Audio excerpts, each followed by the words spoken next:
लखनऊ के party office में कल समाजवादी पार्टी से जुड़े तमाम ब्राह्मण नेता, ब्राह्मण विधायक, पूर्व विधायक, सांसद और उनके कार्यकर्ता और पदाधिकारी जुटने वाले हैं।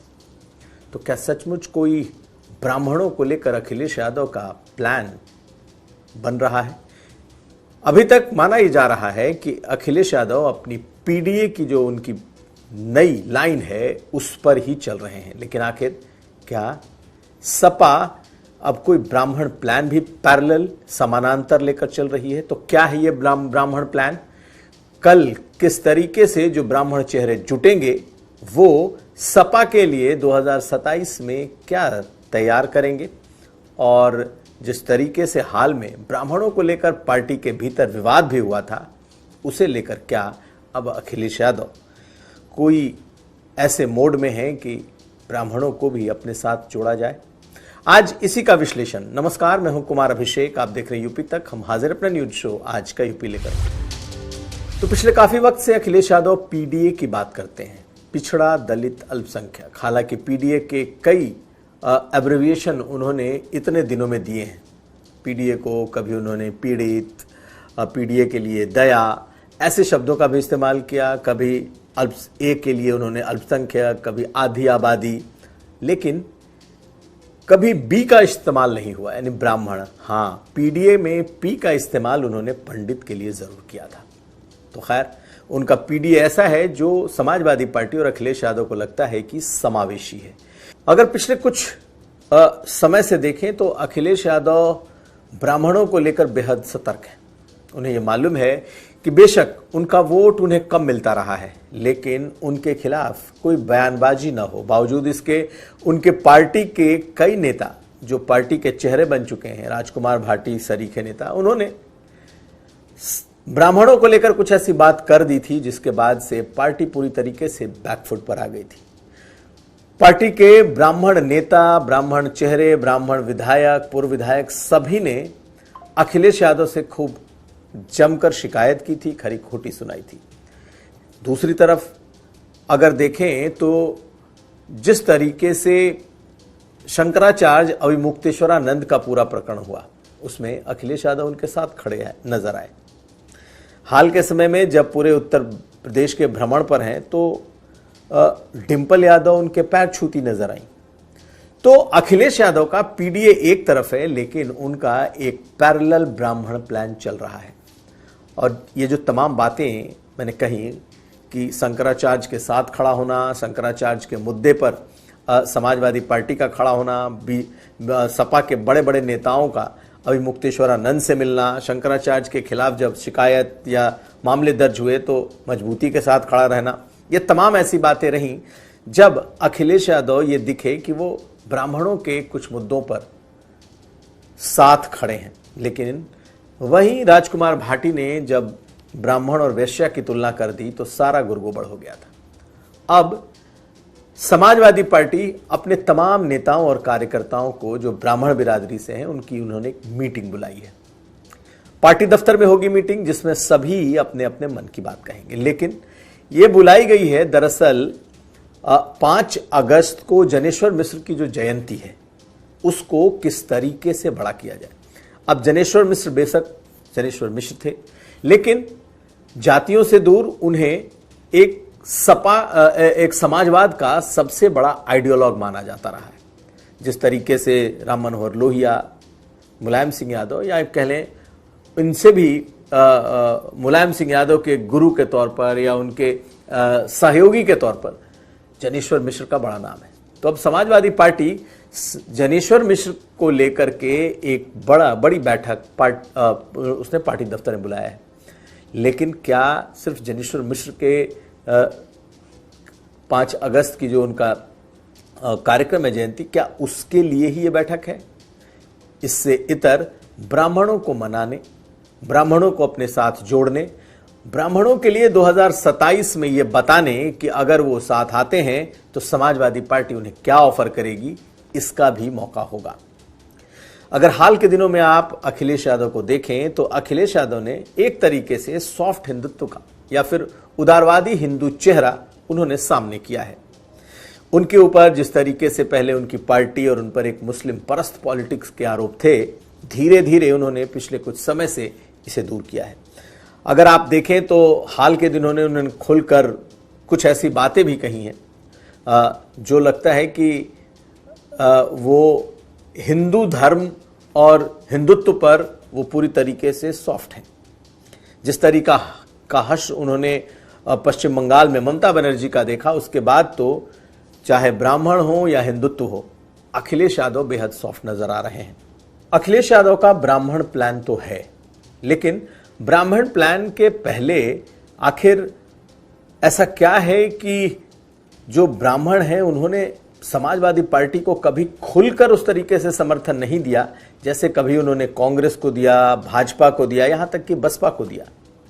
अखिलेश यादव इस बात को जानते हैं, लेकिन पीडीए की बात करते हुए भी उन्होंने पी से पंडित शब्द का इस्तेमाल किया है।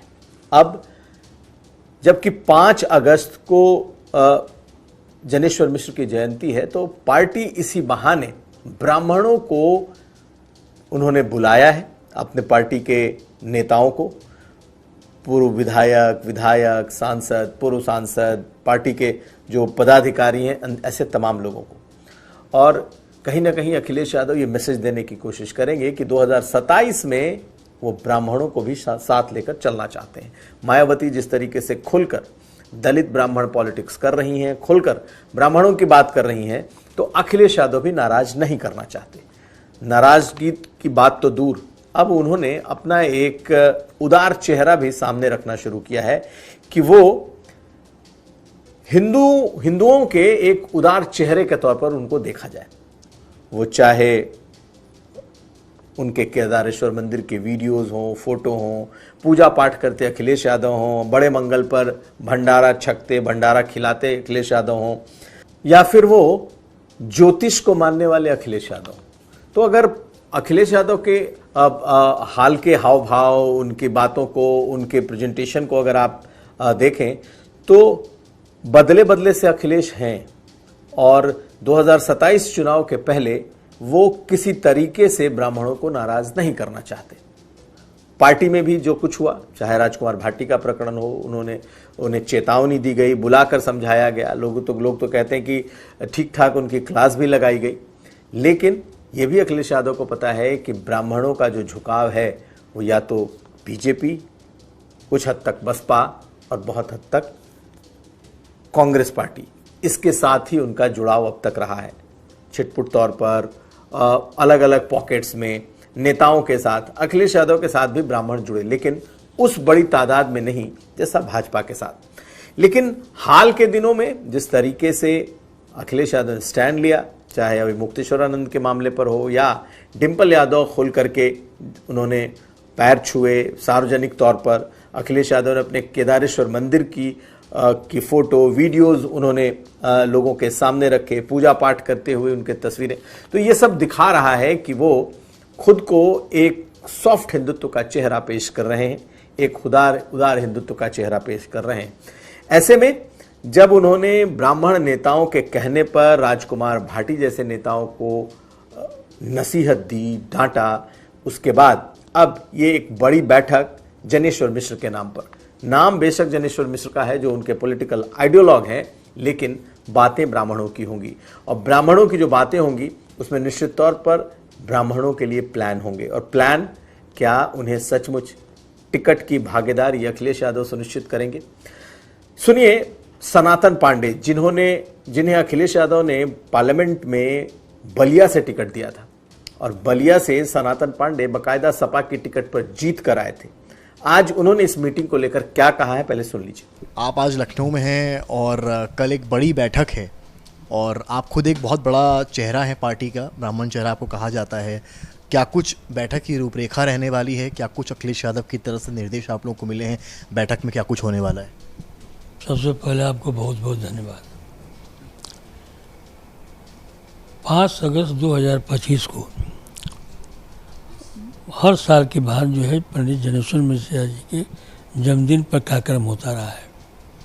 जब वो तब से दिल्ली थे तो दिल्ली का कार्यक्रम होता था, उनका आवास 8 राजेंद्र प्रसाद मार्ग पर। उनके न रहने के बाद समाजवादी पार्टी ने एशिया का सबसे बड़ा पार्क जो है जनेश्वर मिश्र पार्क बनवाया, वहाँ पर उनकी मूर्ति लगी हुई है। हर साल हमारे राष्ट्रीय अध्यक्ष जी, आज अध्यक्ष या अब एक मुख्यमंत्री भी रहे, तो 5 अगस्त को जाकर वहाँ श्रद्धा सुमन अर्पित करते हैं। जनेश्वर मिश्र जी जो है एक महान समाजवादियों में थे और उनके विचार आज भी लोगों को कुरेदता रहता है। वो जाति धर्म सबसे ऊपर उठ करके थे, समाजवाद कूट कूट करके भरा हुआ था, परिवारवाद से इतना दूर रहे कि राजनीति में उनके परिवार का आज तक किसी सदस्य की एंट्री तक नहीं हुई। 4 बार जो है देश के जो है कैबिनेट मिनिस्टर रहे, उनके पास पूरे प्रदेश में हिंदुस्तान में कोई एक अपने रहने के लिए मकान तक भी नहीं है। उसे समाजवादी नेता को मैं प्रणाम करता हूँ। तो पिछले साल जब कार्यक्रम हुआ तो हम लोग पार्टी कार्यालय पर आए, तो मैंने राष्ट्रीय से अनुरोध किया कि पंडित जनेश्वर मिश्र का कार्यक्रम बड़ा कार्यक्रम होना चाहिए, और आज ही मुझे आप आदेश कीजिए कि 5 अगस्त पर हम लोग कार्यक्रम। तो चाहे सनातन पांडे हों, फैजाबाद से पवन पांडे हों, संतोष पांडे हों, लंबुआ से, सुल्तानपुर से विनय शंकर तिवारी हों, ऐसे ढेरों नाम हैं, ढेरों चेहरे हैं जो समाजवादी पार्टी में ब्राह्मण चेहरे के तौर पर हैं। और अखिलेश यादव निश्चित तौर पर अपने प्लान के तहत ये जरूर आश्वस्त करेंगे कि बेशक पीडीए उनका फॉर्मूला हो, पीडीए उनके जीत का मंत्र हो, लेकिन वो ब्राह्मणों को साथ लेकर चलना चाहते हैं। और यही वजह रही कि उन्होंने भरी सभा में, भरी मीटिंग में कई बार अपने को कुछ ऐसे प्रेजेंट किया कि वो भी इससे पूरी तरीके से जुड़े हुए हों। चाहे वो ज्योतिष की बात उनकी की गई, ज्योतिष की बात हो कि बगैर ज्योतिष के सलाह के वो एक कदम बाहर नहीं रखते, क्या कपड़े पहनने हैं, कैसे बाल रखने हैं, ये सब कुछ अब ज्योतिष ही तय करते हैं। तो अखिलेश यादव ने समय समय पर अपने उस चेहरे को सामने किया है, लेकिन अब बारी उनके पॉलिटिकल प्लान की है। तो क्या कल की मीटिंग में बेशक नाम जनेश्वर मिश्र के जयंती को लेकर तैयारियों का है, लेकिन क्या वो ये मैसेज देंगे कि 2027 में पीडीए का मतलब पंडित भी होगा? इस पर नजर रहेगी। इसलिए नजर रहेगी क्योंकि अब अखिलेश यादव से ये उम्मीद जरूर करेंगे ब्राह्मण कि वो उन्हें किस तरह की भागीदारी सुनिश्चित करेंगे, ये जरूर बताएं। तो कई ऐसे चेहरे हैं जो पूरी मजबूती से अखिलेश यादव के साथ खड़े हैं, और मुझे लगता है कि कल की मीटिंग के बाद ये भी दिखाई देगा कि अखिलेश यादव ब्राह्मणों के लिए और क्या क्या करते हैं। खैर, इस मीटिंग पर नजर रहेगी और क्या है ये पूरा प्लान हम फिर लेकर आएंगे। तो ये था आज का यूपी। हम कल फिर हाजिर होंगे। हमें दीजिए इजाजत। देखते रहिए यूपी तक।